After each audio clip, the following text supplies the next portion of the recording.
Hello, my name is Fraser Simons. This is my channel, Springboard Thought. Today I've got 5 recent reads that are not Booker eligible books, which I'm kind of on a kick on right now. I am getting over a sinus infection and I'm getting over a subsequent ear infection, weird thing that's going on with that. I tested positive with COVID, but my only symptom is this inner ear thing, basically, in which, yeah, I just feel kind of like discombobulated and nauseous sometimes, but I don't know, it could be I only had one test and it tested positive, but I didn't have another test to do another one. So I'm quarantining myself at the moment and I'm laid up in bed reading all the time. So that's why there's so many videos of these. Don't expect this all of the time. It'll definitely slow down when I am able to work again and can able to like hear the TV in a normal way and stuff like that. Right now, whenever especially bass messes with my head quite a bit. So I'm just sort of staying quiet in my bed. The first book I read was Boy Parts with Eliza Clark as the author. I read this with Amelia Reeds, who's a fantastic commenter, and this is our second buddy read. We felt pretty similarly about this book. She also has an Instagram profile as well. If I forget to link that below, please poke me so that I do. You should check her out. She does lots of reviews. She's very insightful. And it was just a great pleasure to read this with her, even though it was a unpleasant book in a way. There's content warnings for like sexual assault, minors, rape. It inverts a lot of those things to like being inflicted on men, but it's still uncomfortable. And as you go through it, there is also her own trauma, which centers that kind of stuff. It is about a photographer in Newcastle, London, who should be kind of like more renowned, I guess. And as we go throughout the story, it is fairly linear, but her digressions into the past do occur. She targets, I think it would be fair to say, men who of a certain disposition where she thinks that she can fetishize them without them sort of acting up against her, inverting the dynamic of male photographers targeting young women and using them for exploitive purposes and probably trying to sleep with them, etc. So it inverts that completely and to a very effective effect, I think. Effective effect. And there is a plot. Essentially, she is asked by a gallerist, I don't know what that person would be called, a curator, I guess, of a gallery. They want some of her work, which primarily centers on this fetishistic component, targeting men, all the way back into her more prestigious days where they expected her to be a very predominant player. And like I said, learning why and kind of experiencing it along with her is part of the story, but also the flashback components are tied to the selection of the art pieces that she is choosing to go up in the gallery. And then we catch up to that sort of gallery present-ish moment, which is generally, it's in the future, but it catches up with all the flashbacks, if you know what I mean. And then the fallout of that. And then it wraps up, basically. The ending is quite abrupt. It doesn't have very many answers. It's a very unhinged woman with trauma, seeing the world in a different way, unable to sort of interrogate her surroundings in a meaningful way or look inward, and very much like her trauma is driving her without her generally realizing it. She drinks a lot. She has a lot of different tendencies that are self-destructive, and again, it's inverting the typical characteristics of how men are portrayed as like a dark artists or something like that, tortured artists, and literalizing some of those components and then transferring the male gaze, not inverting it to a woman's gaze, but transposing the male gaze onto a female person who has a certain amount of power because she's beautiful and able to coerce these men into doing what she wants, and then manipulating them in photographs in specific ways, in order to make the reader, viewer uncomfortable with the male gaze. I thought it was very effective. I gave it 4 stars because not everything comes together actually the way that I would expect. The ending is quite abrupt, like I was saying, and also I think thematically she's a little bit messy, which might be expected because of the unreliable nature of the narrator, but there is just a sort of debut feel about it, I guess, where not everything is perfectly thematically aligned and it goes off on tangents that don't go anywhere and stuff like that. It was definitely a great read though, and Amelia had very similar thoughts to me, but if she has done a specific review of this on Instagram, I'm very bad at checking Instagram. I'll link that below, or just her general profile in which it will appear in the future. The Memory Librarian and Other Stories from Dirty Computer by Janelle Monáe, as well as a collaboration of many other people, including writers and narrators. Each chapter is a different collaborator in writing with Janelle Monáe, as well as a different narrator from what I remember. This was a 4-star collection. It was really well done. I think it's doing a lot of interesting components with sci-fi. If you're expecting a Dirty Computer-like story, which is sort of cyberpunk in terms of aligning protagonists against the power, systemic violence that is targeting them, this kind of does that and kind of doesn't. It more is concerned about centering smaller, quieter voices from the same universe and doing sort of collaborative world building within it. It does have really interesting things to say about systemic inequality, about racism. There's a particular, the quietest, sort of most boring story has the most to say about the world, I think, in which a queer couple uncover a pantry in which time stops. And for them, it is an example, or not an example, but a opportunity to get back some of the marginalization aspects that they've had to deal with. For instance, there's just a massive time component that most people don't take into account when looking at marginalized people. And for instance, the classic example is marginalized people that weren't able to get credit cards or interact transfers, or wanting to deal with banks for certain reasons, or being unable to have them, have to, for instance, go to money places that charge a fee in order to cash things on their lunch hour, so they're not able to eat, which compounds. Like, it's just a compounding effect of eating into their time, having to work harder than white people and other people that are more privileged than them in order to get to the same places. And this directly literalizes that and is able to interrogate it.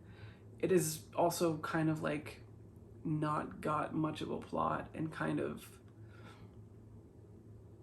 it's still interesting, but it's very different as opposed to the other stories. And so kind of, like I was saying, boring, but literalizes an idea that is really interesting. Other stories are like about a queer love couple, at least ostensibly, in which memory has been altered, and so they keep playing out like negative, toxic behaviors towards each other, but are continually pulled to each other even though they shouldn't be. There's memory altering, deletion, stuff like that with Dirty Computers. These stories, I think, would be best served if you know Memory or Dirty Computer, the actual whatchamacallit, emotion picture, I think is what it's called. But it doesn't necessarily have to be. And in fact, you could consume this first and then go to Dirty Computer, and it would probably be a very satisfying experience, because it would be a capstone, I guess, to these things, and probably a little bit cathartic. These stories are well written. They're uneven because they're with different collaborators. There's a lot of different focuses and such, so they're very like, it feels like a group of short stories in which some of them will resonate and some of them won't, probably. But as far as short story collections go, it's very good, I thought. A Prayer for the CrownShy, Monk and Robot #2, Becky Chambers. This is another 4-star book. This is a sequel, so I can't talk too much about it, but it's about a monk and a robot. And they are in more of a plot type situation in which they're like, there's a goal and they're trying to meet the goal throughout it. And so it has more of a plot than the first one, basically, where you didn't really know where it was going. They met each other, heartwarming things ensue. This, they actually do have things that they're working towards, but mostly it's just there to interrogate certain aspects of society. It is slightly more preachy than the first one, but it feels like it is predicated on the robot not knowing anything about human civilization, and so it sort of got a pass from me. I was kind of okay, I guess. I bought into the idea of this robot interrogating these certain aspects of society because it doesn't know them, as opposed to what their own society is like, which we kind of learned about in the first one. That's mostly what that book is about. There's more heartwarming interactions between the two, and there's that interrogation. There's not a very succinct, interesting ending to the actual plot. It does make sense for how the story is formulated, but it's also sort of another hand-wavy type moment. So it was definitely like far from a 5-star, more like a 3.5 rounded up for me. Next is Bolla by Pashtim Stazovici, and narrated by David Haxton and Michael Crouch, who were excellent narrators. I definitely recommend this on audiobook. This is a very messy story about two gay men, or queer men at least. It is heavily insinuated that they're gay, but never interrogates whether one of them is bi, even though it seems like a fairly likely thing even, which was a little odd. But this is European, and it's dealing with two cultures that are diametrically opposed to each other, in a conflict with one another, and so have very like ingrained cultural prejudice against each other, yet they are pulled to each other because of their sexuality and because of the way that they interact with one another. Then sort of life happens. They're ripped apart, and the story is divided each time, alternating generally, I think every time, between each of them. One is highly educated, I think ostensibly a doctor, and the other one is not very well educated, but an aspiring writer, likes literature, and is in a heteronormative relationship as sort of cover for his sexuality, because where they're at in Europe, they would be killed, basically, or heavily hurt, or something like that. Nothing good would come of it, put it that way.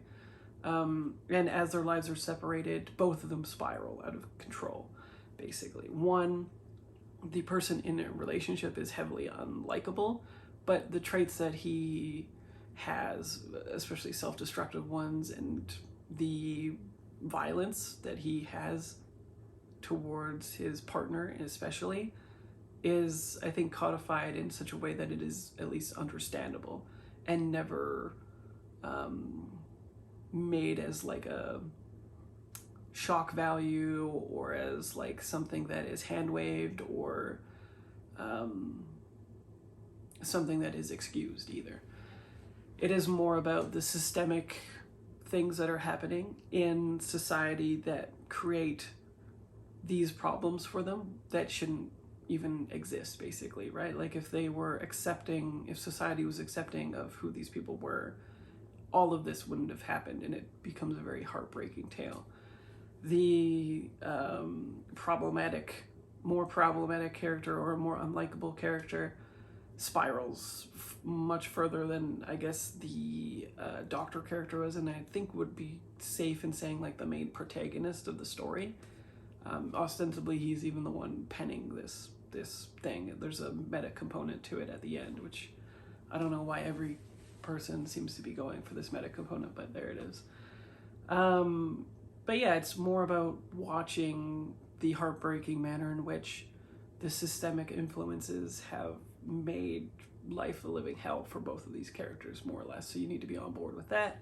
I gave it 4 stars. I thought it was fantastic. It is a little bit meandering and uneven in voice, in terms of the actual prose work.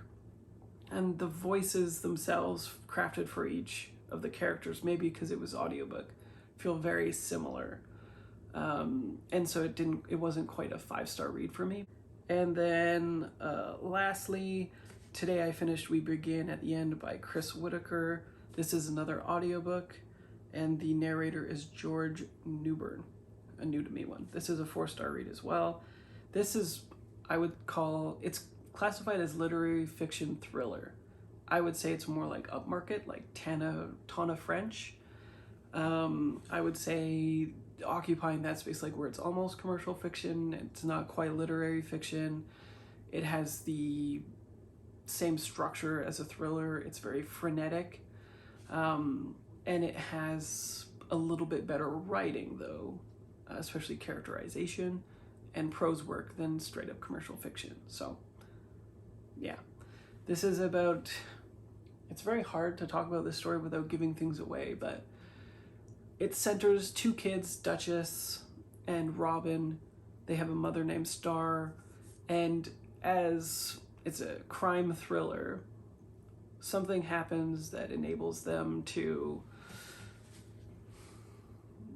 interrogate the previous generations going on. And what we learn, because the narrator switches between mostly, more or less, Duchess, the older girl who's taking care of Robin most of the time because her mother is kind of like not very present. It shifts to the sheriff who is investigating a crime, and his past trauma intersects with what occurs throughout the story in 2 different crimes. So we're sort of, it's almost like a dual narrative timeline thing, but not really, because it's more about showing the current situation that has spiraled from the choices of the past generation, influencing everything else. So it's kind of like a cascade effect after everything is lined up. Once you know everything that's occurred, you kind of can see the through line of what has all happened. And it's obviously about systemic issues in society, especially interrogating the justice system, but also the ways in which people aren't served by the justice system when there are niche cases, as well as very complex, I would say, especially for commercial fiction, characterizations of people who have internalized trauma in different ways and are acting out that trauma in very specific ways, some of them very self-destructive, some to protect themselves, especially when we switch to the young kids, how they are protecting themselves and each other, as well as like bouncing around with their interactions with the kids, or with the adults rather. The generational divide and the through line is absolutely like the best part of the story. And it is very cinematic in its prose work. You can see everything playing out. It is very melodramatic as well, which is not my favorite and why it got 4 stars instead of 5. It's a little bit too, for something that purports in the beginning to be very messy and unable to uncover absolutely everything about people's secrets and the motivations and why something played out in the past that is now informing the present. It comes together in much too pat away for me.